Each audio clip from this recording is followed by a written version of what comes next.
Bonsoir à tous et bienvenue dans ce premier billet d'humeur de la chaîne, une espèce de nouvelle chronique concernant le Royal Rumble 2020. Alors je vais faire cette chronique parce que je vais pas faire une review complète du show, je vais juste donner mon avis rapidement sur le dernier pay-per-view de WWE. Parce que étonnamment j'ai lu beaucoup, mais énormément de bonnes critiques sur internet, j'en ai lu beaucoup également, qui parlaient d'un excellent show, le Royal Rumble 2020. Et c'est quelque chose qui m'étonne beaucoup. Parce qu'il y a comme ça des shows dans l'histoire qui ne valent que pour un match. WrestleMania 13 avec Bret Hart, Steve Austin. Le Royal Rumble 2015 déjà avec John Cena, Seth Rollins et Brock Lesnar. Ce sont des shows qui, hormis un match, si on enlève le meilleur match de la soirée, devient vraiment un show limite inregardable. Alors on n'en est pas là non plus avec le Royal Rumble 2020, mais franchement, très franchement, si on enlève le Royal Rumble masculin de la carte, et bien c'est quand même vachement pauvre quoi. Je comprends pas comment les gens, enfin pourquoi les gens se contentent de si peu. On parle de WWE, la première compagnie de catch au monde depuis 50 ans quoi. Les mecs sont au sommet du game.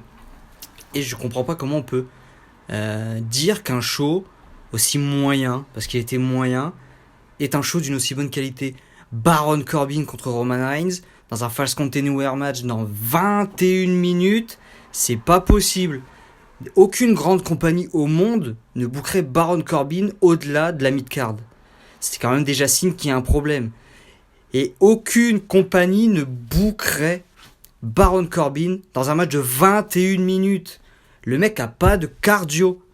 Et on le met dans un match de 20 minutes déjà contre Chad Gable il y a quelques mois, lors de sa feud autour du King of the Ring. Il avait du mal à tenir 10-12 minutes à haute intensité. Alors même dans un match de 20 minutes qui est lent, le mec n'y arrive pas.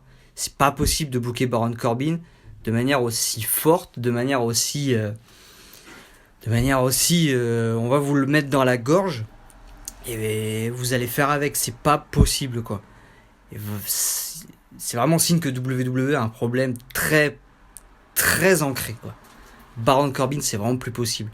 Derrière on a enchaîné avec le Royal Rumble féminin qui était certes divertissant. C'est le meilleur Royal Rumble féminin de l'histoire, alors parce qu'il y en a que 3 déjà. Mais oui, il y a eu des bonnes idées, il y a eu des belles performances. Bianca Belair a été superbe. Charlotte, à partir du moment où elle est arrivée, elle a pas fait une de ses meilleures performances en carrière, mais elle a débordé de charisme. Et rien que ça l'a mis parmi les noms qui sont ressortis du match. Le seul petit problème, c'est, que je trouve, moi, la chose qui m'a le plus dérangé, c'est Bianca Belair, qui se fait éliminer par Charlotte Flair sur un coup de pas de chance. Charlotte Flair, c'est la meuf numéro 1 de ton roster sur les 5 dernières années. Pourquoi est-ce que ta numéro 1 in kayfabe sur les 5 dernières années n'est pas capable de battre une Bianca Belair qui est fatiguée parce qu'elle a catché pendant 30 minutes. Bianca Belair a été bookée très forte. À un moment donné, elle a éliminé toutes les filles du ring. Elle s'est retrouvée seule. Et c'est à ce moment-là que Charlotte Flair est arrivée. Le face-off était cool. L'affrontement a été vite coupé par l'entrée de la lutte suivante. Et ensuite, on n'a pas eu ce gros face-à-face entre Charlotte Flair et Bianca Belair. On aurait pu avoir des bribes déjà pour poser des bases pour plus tard. Et avoir une Charlotte qui élimine Bianca Belair. Bianca Belair a catché 30 minutes. Charlotte Flair était là depuis à peine 10 minutes peut-être. Donc voilà, avoir une Charlotte Flair qui aurait éliminé clean Bianca Belair, ça aurait pas été un scandale. Bianca Belair, on va la retenir. On va retenir sa performance. Et avoir une vraie élimination, ça aurait généré, je pense, plus de déception. Et ça lui aurait plus servi, je pense. Ensuite, on a eu Bayley. On a eu 2 matchs féminins à la suite, je sais plus dans quel ordre. Mais on a eu Bayley contre Lacey Evans qui était un match horrible. Horrible. Il n'y a rien eu dans ce match. Il n'y a rien. Franchement, Bayley, c'est une de mes lutteuses préférées. Mais là, WWE l'a tué avec son heel turn. Ça lui a absolument rien apporté. Et elle aurait dû perdre le titre. Parce que Bayley n'apporte rien au titre. Elle n'apporte pas de prestige. Elle n'apporte pas de bons matchs. Lacey Evans n'aurait pas forcément ramené plus de bons matchs. Mais Lacey Evans, elle a du momentum. Ce que n'a absolument pas Bayley. Et le peu de momentum qu'a Lacey Evans, ça aurait donné un petit quelque chose au titre. Et ça aurait pu amener Lacey Evans un peu plus loin, peut-être l'emmener à WrestleMania. Parce que maintenant que Bayley a conservé, à moins et que Charlotte ait gagné le Royal Rumble, je vois pas qui Bayley va aller affronter à WrestleMania. Si ce n'est Sasha Banks, parce que les deux ont une histoire entre elles et que ça peut donner un petit peu d'intérêt, franchement, je vois pas quelle lutteuse a le background pour donner un peu d'intérêt à un face-à-face contre Bayley si cette dernière va à WrestleMania championne. Ensuite, on a eu Becky Lynch contre Asuka, qui a été pour moi moins bon que leur affrontement l'année dernière au Royal Rumble. Le match était lent, il s'est pas passé grand chose dans ce match. Donc je vais pas m'étaler, juste la fin du combat. Les gens râlent parce qu'on WWE essaye de booker des gens comme Roman Reigns très fort depuis très longtemps. Et bien on est en train de faire la même chose avec Becky Lynch. Et franchement, essayer de faire ça avec Becky Lynch, c'est une très mauvaise idée. Et c'est trop WWE comme finish pour moi. Becky Lynch, elle est out. L'arbitre, il veut faire sonner la cloche. Elle s'accroche à son pied pour dire non, tout va bien. Elle se relève et elle met une raclée à Asuka en 1 minute, alors que 15 secondes avant, elle était à 2 doigts de l'abandon. Ou de se faire en quelque sorte retirer du match par l'arbitre. Et franchement, et le message derrière, c'est ça qui est le pire, c'est que Becky Lynch a battu Asuka alors que ça a été tellement facile. Ça a été tellement facile. Le match a été disputé, mais à partir du moment où Becky Lynch s'est relevée à la fin du combat, elle a torché l'affaire en 1 minute. Il n'y a pas d'héroïsme, il n'y a pas de momentum sur le finish. C'est anticlimatique, ça ne sert à rien à Becky Lynch. À la fin, quand on voit les regards de Becky Lynch à la fin du match envers Asuka, on a la sensation que Becky Lynch se dit franchement, je te respecte pour ta performance, tu m'as poussé au bout de mes limites. Mais rien du tout, il n'y a pas eu de limite. Elle n'a pas eu à se dépasser. Elle en a beaucoup plus chié pour battre Sasha Banks en Hell in a Cell. Là, elle est sortie over avec du momentum. Là, pour moi, cette victoire face à Asuka, elle ne lui apporte rien à Becky Lynch. Donc, encore une fois, là, on est à plus de la moitié du show et c'est vraiment un show moyen. Il n'y a pas de match à retenir. Derrière, il y a Daniel Bryan en pré-main event contre le Fiend. Alors, j'ai arrêté de suivre les matchs du Fiend de considérer les matchs du Fiend comme des matchs parce que ce ne sont pas de vrais matchs, ce sont plus des segments qui font avancer son personnage et qui le fait en quelque sorte évoluer, qui font évoluer plutôt ses adversaires. Et Daniel Bryan a eu au moins le mérite de rendre ça intéressant. Daniel Bryan a eu le mérite et l'intelligence surtout de partir sur un terrain où on raconte une histoire entre deux personnages, alors que Seth Rollins s'est totalement foiré là-dessus. Et kudos à Daniel Bryan d'avoir réussi à, je pense, sortir la meilleure performance du Fiend depuis SummerSlam. Donc bravo à Daniel Bryan. Et ensuite le Royal Rumble masculin, le seul véritable match à voir dans ce show. Brock Lesnar était superbe.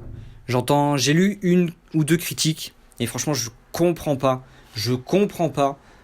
qu'on puisse remettre en cause le booking de la première moitié du match. Brock Lesnar il arrive. Brock Lesnar il est le boss du game depuis 8 ans, depuis qu'il est revenu. Alors comment est-ce que tu veux le booker différemment ? Le mec il aurait dû vendre pour Bobby Roode, pour Elias, dans un coin pendant 20 minutes, avoir du mal à éliminer ces deux pauvres mid-carders sans condescendance. Mais on parle de Brock Lesnar, un mec qui est beaucoup plus gros que WWE. Le mec il est connu dans le monde entier de par UFC, les sponsors, etc. Le mec il ramène de l'argent à WWE et il a un facteur X que aucune autre personne dans cette compagnie n'a. C'est normal de booker Brock Lesnar au-dessus de tous les autres.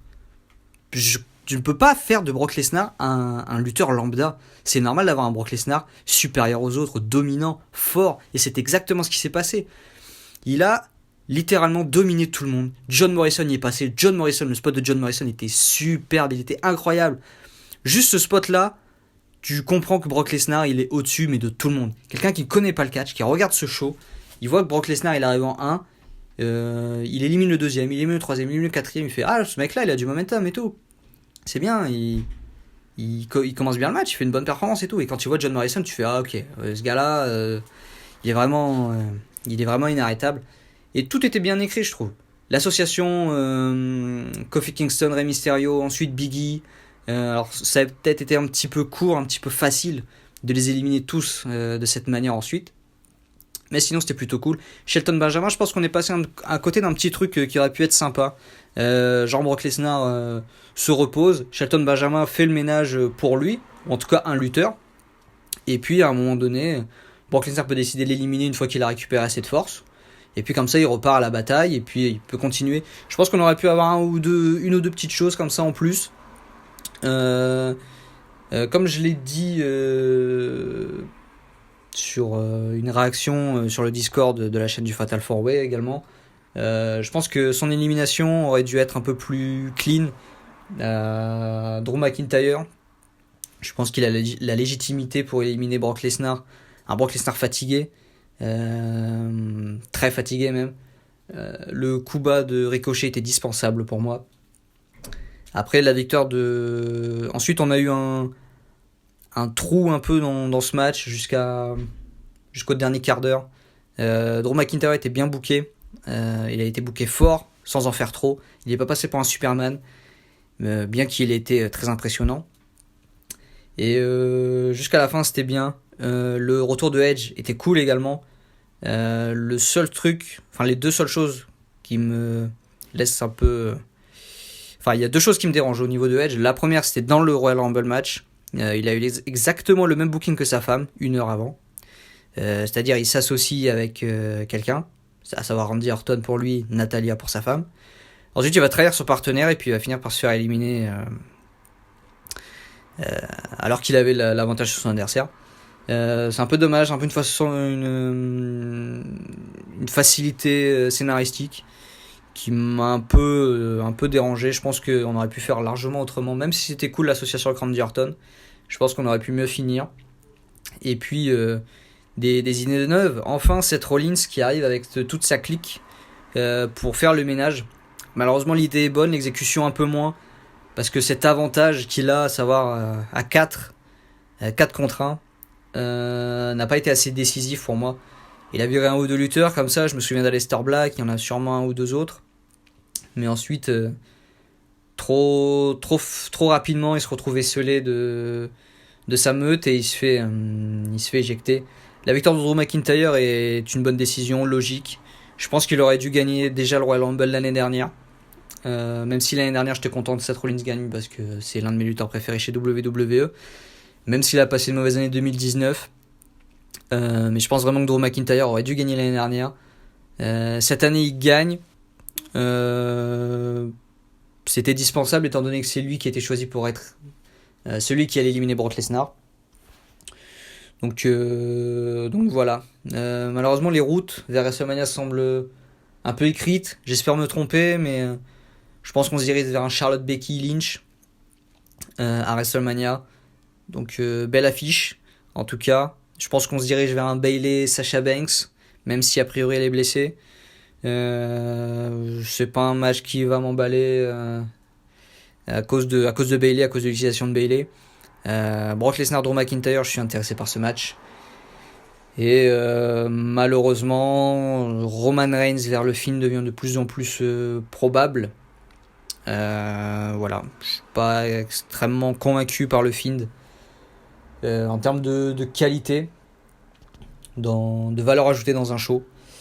Mais on va voir ce que ça donne. Et voilà, tout ça pour conclure que le Royal Rumble match masculin était vraiment bon, l'un des meilleurs.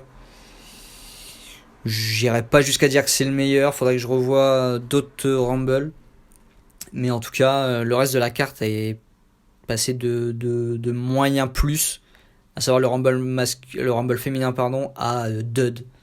Baron Corbin, Roman Reigns, on frôle le dud. Franchement, je crois que j'ai mis une étoile. Je mettrais une étoile, ouais.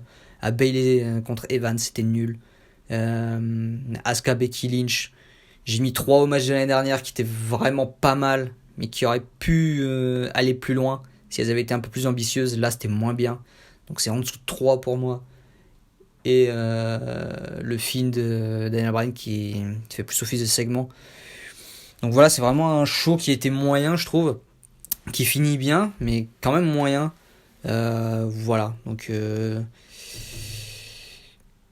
voilà, c'est là-dessus que je vais finir ce premier billet d'humeur qui est quand même un peu long. J'essaierai de faire un peu plus court la prochaine fois. Et en attendant, comme d'habitude, partagez la vidéo, likez-la, abonnez-vous, et puis on se retrouve pour une prochaine vidéo qui sera le top 10 des meilleurs matchs de WWE de la décennie. Voilà, de 2010 à 2019. Allez, portez-vous bien. Ciao.